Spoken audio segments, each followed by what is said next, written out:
Hawkeye has been amongst the most polarizing characters in Marvel Rivals, with some seasons having him as a permaban and other seasons barely even seeing him at all. But his power in the right hands is unmatched. My name is Paz, an Eternity player on the competitive ladder, and I'm going to tell you all the things you need to know in order to pop off and carry your ranked games as Hawkeye. Starting things off, if you are playing Hawkeye compared to other ranged options, you really have to understand what he offers that others don't. While he does have a one-shot and that is insanely powerful, also understand that he has the highest risk to reward factors out of any other hit scan option that does the same real job as him. This is because he doesn't have nearly as much mobility as those other options. If you can hit every single headshot, not only can you just dunk on the enemies, but you also have the opportunity to cancel support ultimates consistently without the help of your team. And with the triple support meta that we're in right now, that's actually quite valuable. So while in pro play, options like Phoenix and Hela might be a lot more consistent, I'll say it, Hawkeye is truly a beast in ranked due to his solo carry potential if you just lock in. No matter what, so long as you just hit your shots, be it body shots or headshots, you are pretty much just getting a lot of value on this character, just like Widow, for example. So let's get into it. Starting things off, let's discuss his primary damage options by going over his arsenal of arrows and passive. First, Hawkeye can fire his standard projectile arrows that deal more damage and travel through the air faster the longer they are charged up. With no charge time, the arrow does barely any damage at all, but with a full charge, the arrow does 80 damage to the body or 160 to the head. This is where his passive, Archer's Focus, comes in, that adds damage to the arrow the longer your crosshair is placed on an enemy. After your crosshair is aimed over an enemy for about a second, a little bit less than that, your arrows will deal an additional 75 damage to the body. This makes each arrow deal 155 damage, enough to 2-tap any squishy in the game with body shots and one-shot them with a headshot. Why they made this a passive instead of just tying it to the bow makes really no sense to me at all and just makes things confusing, but I'm not a game dev and I'm sure there's some reason for this on the back end. In terms of how to aim the arrows, they actually fly faster than you think. They travel 180 meters per second through the air, which is 30 meters per second faster than Namor's tridents. So you really don't have to lead your shots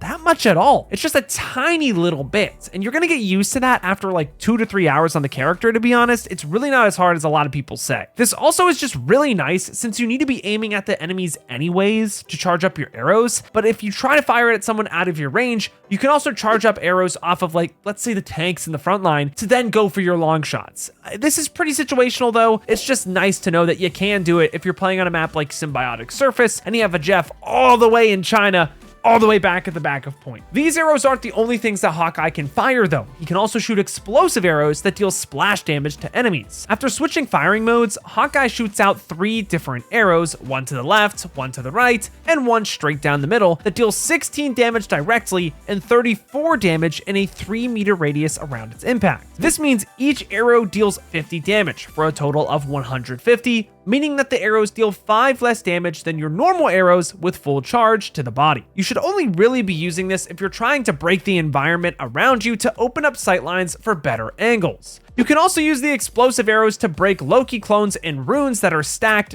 since you can actually build damage off of inanimate objects. But at the end of the day, these situations are not that common at all. To be honest, you're honestly more likely to run into a Moon Knight Ankh that you need to shoot with explosive arrows, but again, how common is that really nowadays? At least the explosive arrows aren't as useless as the Widow batons, but they're up there with those. Both of the arrows, while being charged though, do slow Hawkeye by 20%, so you really don't want to find yourself holding on to an arrow for long, especially against a dive composition. Think characters like Black Panther, Iron Fist, Venom, Cap, anyone that can get onto you quickly. You're gonna have a really hard time dealing with those characters with an arrow charged up, and to be honest, you're still gonna have a hard time without one. This mechanic pretty much makes Hawkeye a feast or famine character. You either hit the headshot in the 1v1 and send the enemies 6 feet under, or they're gonna do the same to you. Take time to breathe, aim, fire, and the character will come to you, I promise. Next, let's talk about a really strong ability most players really just forget about, his Hypersonic arrow that pierces enemies, dealing 55 damage 2 times as it flies through the air. Even though it is an arrow, it cannot critically hit enemies. Because the arrow pierces enemies though, it is actually really good at building ult charge while the enemies are stacked, typically as they are engaging on you or vice versa. This is because the the arrow actually applies a 40% slowing debuff to enemies for 1 second, while also knocking down flying heroes like Iron Man, Angela, and even Ultron too, that you play against a lot nowadays in triple support. What is interesting though is that CC immune heroes like Emma in her diamond form actually don't get slowed at all. What's even nicer about the ability though is that you can shoot one of these arrows every 12 seconds. And if you hit 6 players, that means 20% of your ultimate is going to get recharged every single shot of this ability, which is absolutely insane. You can also use this arrow to set up kills on your enemy. With a hypersonic arrow and a normal arrow combined together, you can one-shot squishy targets with 250 HP or less, even if you only hit body shots. This should be super easy to do, by the way, especially since they're going to be moving a whole lot slower as well. All in all, the hypersonic arrow is a really solid ability to build ult charge at the very least, but it's also an excellent tool for setting up kills not only for yourself, but for your entire team as well. Let's move on to the swords that Hawkeye has, starting with his Crescent Slash that slices all enemies near Hawkeye in an 8-meter radius, dealing 40 damage while also launching them up and backwards. This ability is on a 12-second cooldown, and it is your lifeline against divers once you have gotten to the position that you want to be on. This ability is pretty simple, but it is really important that you time it well against different characters after they use key cooldowns. For example, against Captain America and Venom, you really want to make sure that you're using this after they jump on you rather than before, so that you can create distance between you and them. Against a character like Iron Fist, a good Iron Fist will anticipate your slash and parry it, ignoring the knockback and punching you to a pulp immediately after. Using the ability to peel isn't the only option you have though. Believe it or not, there are actually some odd damage cases that you can use the ability for. If you use 2 quick melees, Crescent Slash, and then shoot a target with a fully charged arrow to the body, it'll deal enough damage to one-shot squishies with 250 HP or less. This is pretty consistent too, since most of the time, characters are going to be speeding away after you slash them, making it very difficult for you to always land that headshot. The body shot is way easier, fellas. This takes some time getting used to, but once you lock it in, it's really not that bad. Let's dial in a bit more on his quick melee, however, that we just talked about, the Ronin Slash, that has some really cool effects. If you time it right, Hawkeye can parry incoming projectiles that are fired at him, effectively taking them out of the game. There is a catch though. If the ability isn't explosive, you can't block it. For example, if Iron Man ults you, you can't parry. Other things you can use this on includes punches on any character, arrows getting shot at you from another Hawkeye, and even some hit scan characters if you get the timing down perfectly. What separates a good Hawkeye though from a great Hawkeye player is their ability to parry shots that are fired at them consistently, waiting for the target to reload or run away, and then sneak an arrow into their head. Genuinely scary and annoying to play against. Just take some time and practice, blocking the Luna Snow Freezes, blocking the magics, and you're gonna have a lot easier of a time, I guarantee it. Moving on to his movement ability, Hawkeye has his Skyward Leap, which is a double jump that sends him into the air in the direction you choose every 6 seconds. This ability is super simple. However, you have to be very careful because this is your true lifeline on the character. If you use the ability early in the fight to take an off angle, if the enemies are on dive, they will immediately see you and they see that you use jump and they're just gonna dive you, completely obliterate you, and you're gonna be wishing you were on Phoenix. Instead, you wanna try to set up your angles by walking early in the fight or after you win a fight so that you're already set up and you have that jump for more options to live later. For example, if you are already on high ground, as the divers use their movement cooldowns on you, you can drop from the high ground into your team, and then when they leave high ground to continue chasing you, you can then jump right back up to where you started to find yourself back on that high ground. And then you take an advantage of this new angle before they get their cooldowns back to then force you off of that high ground again, and this is just going to perpetually keep happening until the fight is over. This ebb and flow in gameplay is very difficult to master, but it does give you the perfect opportunity to truly pop off and carry games. Before we move on to Hawkeye's ultimate, let's talk about his team up with the Luna Snow that is all the rage, giving him access to his lethal ice arrow. Much like his hypersonic arrow that we discussed earlier, Hawkeye charges up his ice arrow and then launches it forward. The arrow deals more damage the longer it flies through the air, starting at 25 damage from point blank range, growing to a maximum of 100 damage at 30 meters of range. This isn't all though. If you hit that 30-meter threshold and make contact with an enemy target, you freeze them for 1 second. This is useful for multiple reasons. First, it can be a setup for your free body shot afterwards or a headshot, depending on the health of the target and how close they are to you. So free picks, Obviously, that's pretty nice. But what's crazier is that because it can travel through walls like a Sova arrow, you can freeze Doctor Stranges as they are portaling back from spawn in overtime if you learn specific lineups to their spawn. It is absolutely insane when you do this, and is for sure worth learning the spawns on all of the different maps and custom games to maximize your value on the character. It's straight up nasty. It's not the most important thing, but if you want to be a Hawkeye main that's like 50 to 100 hours on this character,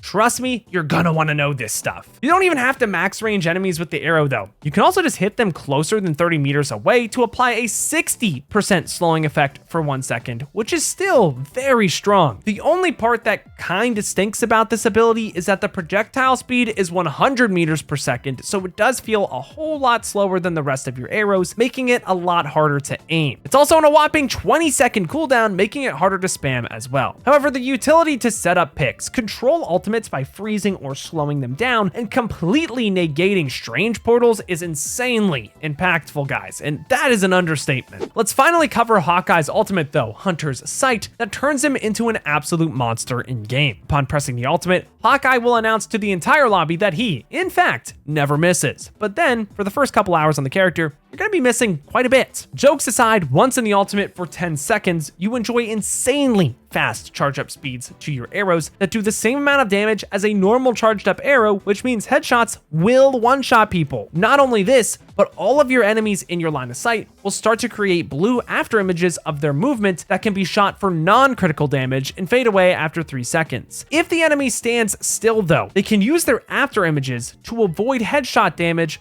which is a possible niche interaction that makes it harder to counter specifically support ultimates, for example. Otherwise, the after images are really helpful considering enemies will likely be trying to run away from you, giving you ample time to actually take them out regardless. Overall, the ultimate sounds really simple. However, people know not to mess around with this ultimate. It is the same threat level as ultimates like Star-Lord, like Punisher, for example. What this means is expect enemies to shoot you in this ultimate and get ready to place yourself in positions where your team is readily available to help you out. Also, expect other ultimates to be used against you, like Magneto, for example, amongst other support ultimates. Against the Mag ult, just get ready to jump since you can't parry the ultimate. Most of what makes a good Hawkeye ultimate is the setup that goes into it. Just like jumping against the dive situation before, typically you want to use your ultimate when you know the enemy does not have an answer against it. And if they do, you have to be okay with only getting a pick or forcing out an ult and going back to your team to resume the fight. While getting picks is awesome, don't get me wrong,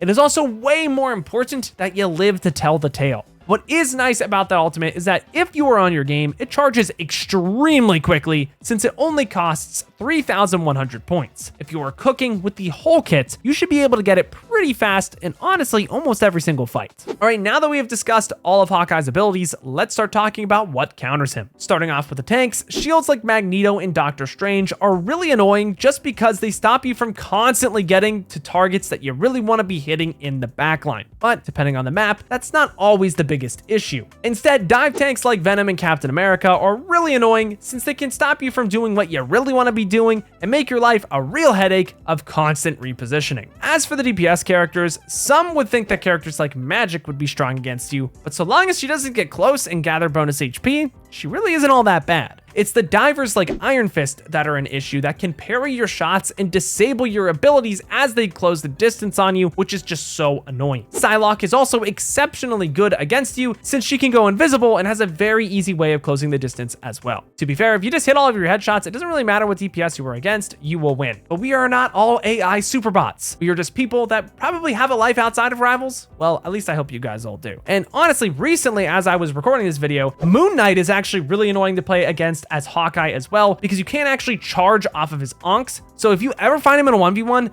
to be honest, guys, again, unless you're cracked, probably just gonna lose that 1v1. As for supports, most don't really matter too much for Hawkeye, but I will say playing against a Hawkeye that has an invisible woman shield when you don't is nightmare fuel. It just feels horrible since he can shoot you, but you can't do the same until your team breaks the enemy invis shield. As for who Hawkeye likes to play with, Luna Snow does get the obligatory shout out because of the team up. But in general too, just to be honest, tanks and Hawkeye could kind of go anywhere, to be honest though too. Divers like Venom and Cap aren't really horrible, since all you really have to do is hit a body shot, and then that should be able to just have them handle the rest. You also can't really go wrong with characters that like to sit in main and chill out for as long as possible either, so that you can keep firing for as long as possible. As for DPS, it's kind of the same way. I don't mind having a diver with me, but I also don't mind having another sniper or hit scan as well to make my job easier or harder depending on what the shields are looking like. But one of the two of us are going to be cooking in that situation. Finally, for supports, just as Invis is annoying to play against, it's also really nice to have one on your team. Luna, like we said, also goes without saying. Finishing things up with matchups for Hawkeye, honestly, if he isn't playing against Dive, he doesn't really care. So long as he can get set up and start shooting, it all comes down to if the player can hit those shots and make them count or not. And again, as I'm recording this video, triple support is really strong right now, and the fact that Hawkeye can legit just headshot someone out of a support ult is really strong, and I'm surprised more people aren't playing it. With time, the aim will come, you just have to get to practicing. Now that we understand Hawkeye and his kit, as well as where he is applicable, let's take a look at a couple of VODs to get an even better understanding of his kit. All right, so today we're gonna be looking over Tempest. He's a top 1,000 Hawkeye player on the competitive ladder. Currently, I think he's ranked 2 for just Hawkeye, and we're gonna be looking over the first fight here and how he really tries to tackle it. So we start off with an ice arrow, and then immediately we do a piercing arrow, and look, we already have 17% to our ultimate. We are rivaling that of Ultron's ult charge, which he charges it the fastest in the game. So all in all, again, using the piercing arrows like we said in the guide, very strong. And then from here, honestly, it's nothing too crazy. Like, we're making sure that we're just in the range of our enemies where we can charge our arrows to max charge. We're pressuring shields. And then if there's a support that's out of position, like a Jeff who has a huge head hitbox, we're trying to take them out. Honestly, this is pretty standard stuff. Double shield, you know, you're not going to get picked super quickly, but we're making sure that we're staying alive against the enemy's magic. The other thing I do want to highlight here is look at the enemy's composition, triple support. So Hawkeye is going to be very good here. Our team also triple support. You can tell this is a very high-low game, and that I think the Hawkeye is going to win against the Hawkeye magic matchup when there's triple support in play. All right, the next thing I do want to highlight eventually as well when we get to it is he sees that the magic is on the right here, but he's not going to be able to charge up a clear shot. This is a perfect instance after we kill the Magneto and he wants to go for this to then use the explosive arrows, because you know, we're not going to get a ton of damage because we're not going to be able to charge off of the magic's body. We might as well just get something done here. Maybe just get 150 charge off this. Immediately forces her out, even though she had a considerable amount of overshield all considered. I mean, she had 280 max health, had some missing health there too, but this is like, this forces her out immediately. She can't stay there because she knows she's getting looked at. Honestly, a really good play for a Hawkeye to do, especially when he's in the presence of his Luna Snow right next to him. Very well done. Everything so far just playing very poised, very safe, which is what you need to be doing on DPS to apply as much pressure as possible. Then he forces her off of this angle, and he knows that he's not going to get like walked on by the magic here because she probably doesn't have dash, and if she does, I mean, to be honest, she's not going to really be able to full combo him because he has healing right next to him. So using that knowledge about magic, he can then walk forward, help the Venom kill both supports, and even though he misses there, like obviously we would have just wanted to hit a body shot on that Luna so that it's a little bit easier for our Venom to kill there, but all in all, like still, we see that there's a big head hitbox on Jeff, might as well shoot it. Then the final thing I want to talk about in this clip is the parry, because you see a portal, bro knows that something is going to be coming, so he just hits a melee when he's in trouble, and maybe he hits a big parry. Maybe that projectile just gets completely disintegrated, and now the team doesn't have to deal with it anymore. I don't even think it was the magic that he blocked. He blocked something though, and that's very important. And then from here on out, we know that we have an advantage. We have 3 supports, they have 2 because we killed one of them, and now we're pretty much just walking with our Venom and finishing off whatever we need to with the rest of the team. No headshots are really coming in play here. We're really just pressuring people, and that's all we need to do. We don't need to be hitting these headshots all the time. And with all of these things in mind, we end the first fight with an ultimate, and we're now in the next VOD gonna see what he does with it. Okay, I lied. We're actually gonna watch a little bit longer on this because I want to show you guys, bam, how we can hit this headshot easier on Luna. Let's slow this thing down a little bit. I feel like a lot of people think that hitting support ults is really difficult, when in all honesty, it's actually not that hard. When you slow down the replay here, notice how when he starts to lock on this Luna Snow, he stops moving. He removes the variables required for him to move his crosshair and makes it as easy as possible. Then he reads Luna's movement, just a small little micro flick up, and the Luna is dead. Something that I didn't really talk about in the guide is like your movement and how that can affect your aim on these type of characters, but you don't need to move all of the time. And then once you get that pick on the Luna Snow, obviously that's very strong. But just when you have a support ultimate fight, you don't really need to run around all the time unless they have one-shots. You can stand still and make it easy on yourself. Like, don't make it harder for you to hit the shot that you need to hit. All right, so now we're actually going to take a look at the ultimate here, which is going to be what he rips right now here actually pretty soon, which I do feel like it's a little early. But what you don't understand here is there are enemies that are out of position here. You have the Magic, who's going to have to try to engage here or try to leave. The Doctor Strange, like, yes, he has a shield up, but if these people were up just a little bit more, I actually think this ult is really well done because they have to get into cover, but it's such an open space that, you know, he's going to have it back online by the time, or he's going to be able to kill people with the after images before they actually run away, which is really strong. I do think this was just a tiny bit too early because, like, they are legit in their spawn, but I do think this is a play, like, if we were in a team environment and we wanted to try to play to, like, bait the enemies to walk up a little bit more, I do think if he waits just a little bit longer, he gets a lot more value out of that. The crazy thing is he still finds a pick, by the way, and that's just, like, how strong this ultimate is and how he's not really afraid to rip it because, dude, he's gonna be able to get his ult this next fight anyways. So now, okay, Magic ult comes through. He might die this fight, honestly. Stands next to his Luna because he knows that's where the support ult's going to come through. They probably do lose this fight on all things considered, but still, I do just want to see, not really comment on anything really else in this fight other than if they win. I mean, that'd be awesome, but just, like, look how fast he's getting his ult now as well. Helping his Venom again. This is why we said in the Synergies part of the guide that, like, dive tanks are pretty nice with a Hawkeye. You just have to hit body shots and they usually die, but look, the dude didn't really even hit his E that much. He didn't hit his C either. He didn't really use any of his AoE arrows, which he probably could have while they were walking up.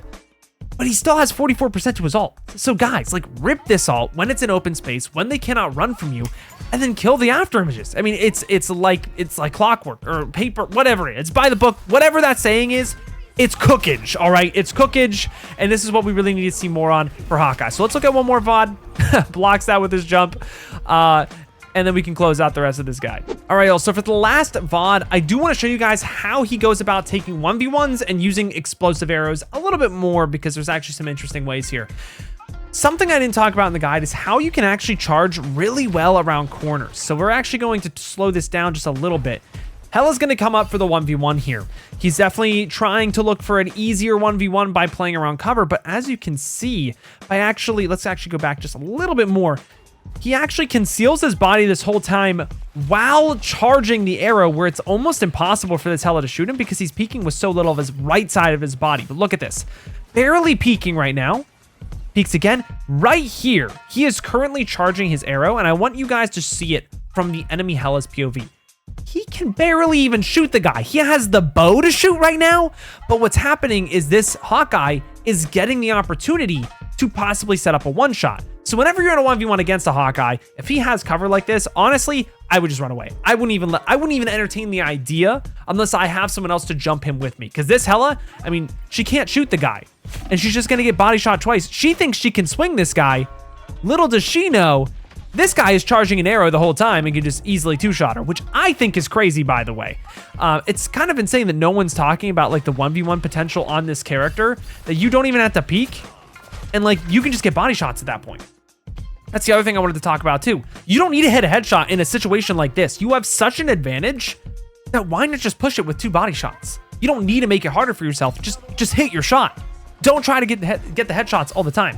Then, because the Hella is dead, there's no one to really keep him in check anymore on the enemy team. I mean, if you look at it, it's triple support. Like we said before, like, triple support, I feel, gets played almost every game in high elo, and then 2 tanks. So right now, there's no one really stop him. There's no Hulk, there's no Venom, there's no Captain America. He gets this angle now, and no one can stop him. The Hella just had to live. But here, instead of looking for charge on the arrows, because he's swinging with the left side of his body, he's not going to be able to do the thing that we just saw up here, because he's going to have to swing with more of it to actually get in the line of sight of the enemies, because it's a third-person game, yada, yada, yada. So instead, he actually opts in to look for explosive arrows, which maybe won't kill these players, but it forces them to heal each other, and it makes it so that the enemy tanks then have to back up and have to question, like, oh, I gotta kill this Hawkeye now, like, I gotta deal with him, and this opens up the fight for his entire team. He gets to just jump away, and that's gonna get kills for the rest and just pretty much just close out the fight. So things we didn't really talk about in the guide, like the ways to charge your passive easier by looking around walls, making sure that you're using your explosive arrows to like pressure enemies that you're not going to be able to charge your passive off of are two very important things. And honestly, I'm actually kind of surprised he didn't use his explosive arrows really at all when he was trying to take out support ultimates with his own ult. So all in all, like, different things that you don't really see your Hawkeyes doing in rank all the time. So Tempest, I don't know if he has a Twitch. I don't know if he or she has a Twitch. Like, I know nothing about it because I got all of my information on this player off of Rivals Meta. So I'll try to put that website in the description if I remember to do so. So if you want to look at good players, you can just look those people up on the Heroes tab, and you can find really strong players for every individual person that you want to maybe learn. But if anything does come of this, and we do find a link, I'll make sure to put it in the description, and let's finish out the video. And that closes out today's guide for Hawkeye in Marvel Rivals. If you have any questions, make sure to send them in the comments down below, as well as asking me live right now here on YouTube or on Twitch at twitch.tv/PazSwagger. I stream every single day that I upload, so be sure to check me out to learn more about everything I talked about today. Thank you guys all so much for watching, but until next time, I've got to peace out and Paz out. I'll see you in the next one.